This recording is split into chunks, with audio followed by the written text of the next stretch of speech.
اللهم لك الحمد حتى ترضى ولك الحمد إذا رضيت ولك الحمد بعد الرضا. يا الله لك الحمد لك الحمد لك الحمد.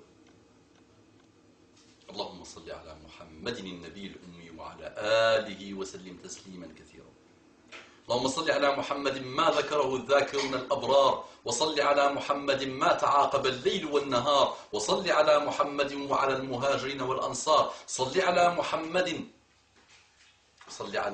وعلى صحابته الأخيار، وصل على محمد وعلى أزواجه الأطهار، صل على محمد صلاة تنجينا بها من جميع الأهوال والآفات، وترفعنا بها على الدرجات، وتبلغنا بها أغلى الغايات من جميع الخيرات في الحياة وبعد الممات.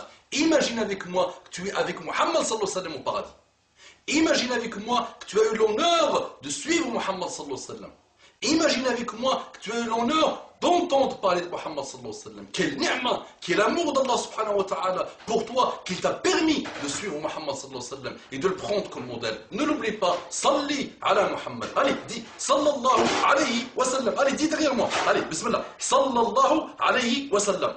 Toi le non-musulman, toi le musulman. Le non-musulman dit sallallahu alayhi wa sallam. Tu l'as dit, peut-être ton cœur s'ouvre. Peut-être tu débarrasses de tous les malheurs. De ta déviation, de ta tristesse, de ta dépression. Shifa, fais shifa. Remède, remède Muhammad sallallahu alayhi wa sallam. Allez, Virginie, Michael, Michael, Françoise, Ryan. Remède, Muhammad sallallahu alayhi wa sallam, remède. Vraiment remède.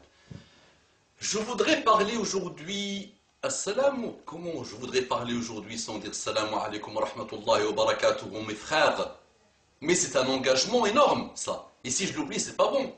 Il faut que je le dise quand même. Parce que l'amour va s'installer, Inch'Allah. Parce que avant que mon frère ou ma soeur m'attaque en commentaire sur YouTube ou sur Facebook ou sur autre chose, il va voir que, il va dire, mon frère, il n'est pas là pour un intérêt du bas monde. Mais quel est son intérêt? Mais pourquoi il s'assoit, il consacre du temps? Pourquoi est-ce qu'il se met dans tous ces états? Pourquoi il essaye de me capter? Mais je ne pense pas qu'il me veut du mal. Mais je ne pense pas qu'il veut que je continue dans la déviation. Mais je ne pense pas qu'il va faire du mal à une mouche.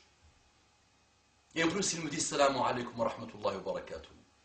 Que la paix d'Allah, il me dit que la paix d'Allah, subhanahu wa ta'ala, sa miséricorde et sa bénédiction et ses bénédictions soient sur toi. Je ne pense pas que mon frère va me vouloir du mal. Donc avant que je commence à tapoter sur mon clavier, je vais consacrer ce temps, Inch'Allah, à lui faire une petite dua, à partager sa vidéo, à l'envoyer à des mailing-listes.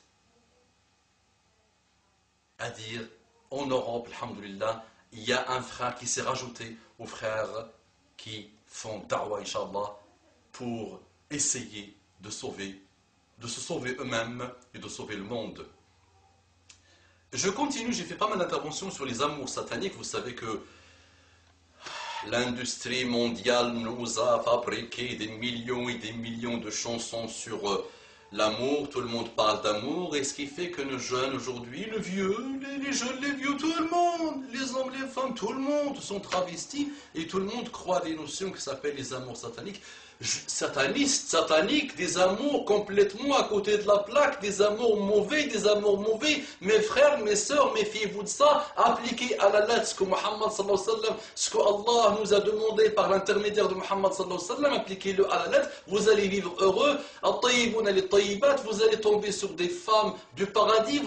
Et vous les femmes, vous allez tomber sur des hommes du paradis. Juste appliquez l'amour, la crainte d'Allah subhanahu wa ta'ala, les préceptes d'Allah, et vous allez voir que sans même changer, chercher, Allah va vous envoyer votre risque jusqu'à chez vous. Pourquoi aller perdre son temps et sa vie et son corps? Parce que ces amours-là ne peuvent pas évoluer vers autre chose que la fornication. Vous savez que les Français disent faire l'amour. Regardez, faire l'amour, c'est pour dire coucher, pour dire forniquer, pour dire faire l'acte sexuel. Regardez comment on met l'amour avec l'acte sexuel, qui est en lui-même bien quand il est dans le halal, qui est en lui-même bien et qui est le ciment du mariage quand il est dans le halal, qui est une sadaqa, comme a dit Muhammad sallallahu alayhi wa sallam. Même l'acte sexuel est une sadaqa. Et les Sahaba étaient étonnés. Et il leur a dit, quand le musulman le fait dans le haram, est-ce qu'il aura des sayyat? Ils ont dit oui. Ben, il a dit quand il le fait dans le halal, il aura aussi des hasanat. C'est une sadaqa. Imaginez. Donc ces amours sataniques, j'entends tellement d'histoires, vous connaissez les pas prédicateurs, les prédateurs sexuels, les tueurs en série que le monde a produits. Et regardez bien que dans les pays non musulmans, ils dépassent les milliers, et ils sont adorés. Malheureusement, vous savez, ils sont adorés. Ah ben oui, qu'est-ce qu'il raconte là? Il a fait une erreur. Mais non, les prédateurs sexuels, les tueurs en série, ils écrivent des livres en prison. Ils reçoivent des lettres de femmes qui les adorent et de femmes qui fantasment sur elles. Et aujourd'hui, avec l'homosexualité, je suis sûr et certain qu'ils reçoivent même des lettres d'hommes qui sont tombés amoureux d'eux. Ces produits de ces sociétés complètement à côté de la plaque et dérivées, et dont la dérive, sont adorés. Mais moi, je vais vous parler d'un cas dans un pays musulman. Écoutez bien. J'ai intitulé pas l'émission, cette intervention, il a couché sur elle. 3 points d'extension. Mais il a couché sur elle comment? En étant morte. Il a déterré son corps. Il est parti sortir son corps de la tombe. Il a enlevé le kafan. Il a enlevé ses vêtements. Et il s'est mis sur elle pour consommer l'acte sexuel avec elle. Ça, vous avez entendu, les prédateurs sexuels, les tueurs en série ont tué leur mère, ils ont égorgé la mère par exemple, le tueur en série a tué sa mère, il l'a égorgée, lui a coupé les pieds, et il a commencé à faire l'acte sexuel avec elle. Ou il a tué un enfant, un petit gamin, un garçon, une fille, il lui coupe la tête, les bras, et il couche avec lui, il fait l'acte sexuel avec lui. Ça, on dit, c'est pas grave, ça, c'est pas grave. Ils le méritent, eux, ils sont des prédateurs, donc ça leur va bien, ça. Mais là, on parle de musulmans, là, on est en Égypte. C'est produit en Égypte. Et je ne l'ai pas inventé. Et j'ai vu un cher pleurer en racontant cette histoire. Le cher pleurer en racontant l'histoire. Regardez les amours sataniques. Oh. Mais pourquoi? Il est tombé amoureux d'elle. Nos amours, là, il est tombé amoureux d'elle. Parce qu'il est follement amoureux d'elle. Et il a demandé au mariage. Les parents ont vu sûrement qu'il est complètement à côté de la plaque. Sûrement, le monsieur. Musique, lasé, égarement total, égaré le monsieur, sûrement. À côté de la plaque, ils ont refusé. C'est leur droit. Ah ben, ils veulent l'intérêt de leur fille. Ah ben, le wali, qu'est-ce qu'il veut? Il veut gagner de l'argent, il veut le wali qui craint Allah, de la femme, et il veut lui son intérêt.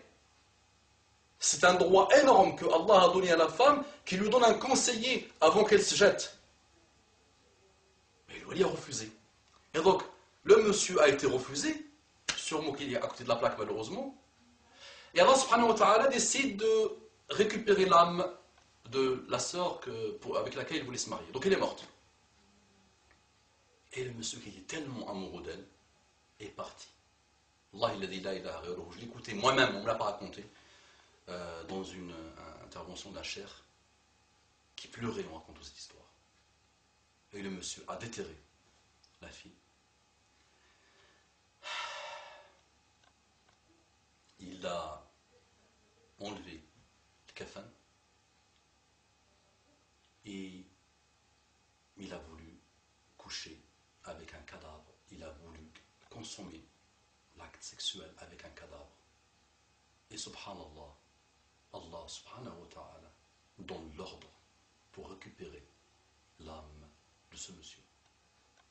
Et on a trouvé le monsieur allongé, nu, sur une femme morte. C'est ça, les amours sataniques. Et beaucoup de sœurs me regardent, et beaucoup de frères me regardent. Et ils savent quand ils vont fermer leurs yeux ce que le sexe a fait dans leur vie, ce que la fornication a fait dans leur vie, ce qu'on a pris au départ comme amour, et quand il a évolué, qu'est-ce qu'il a donné? Parce qu'il n'est pas soumis, c'est parce qu'il n'est pas régi au précepte de l'islam. Il y a que vous le savez très bien. On voit, on observe, on a étudié, on a vu. قولوا قولي هذا واستغفر الله لكم فاستغفروه انه كان غفارا رحيما اللهم صل على محمد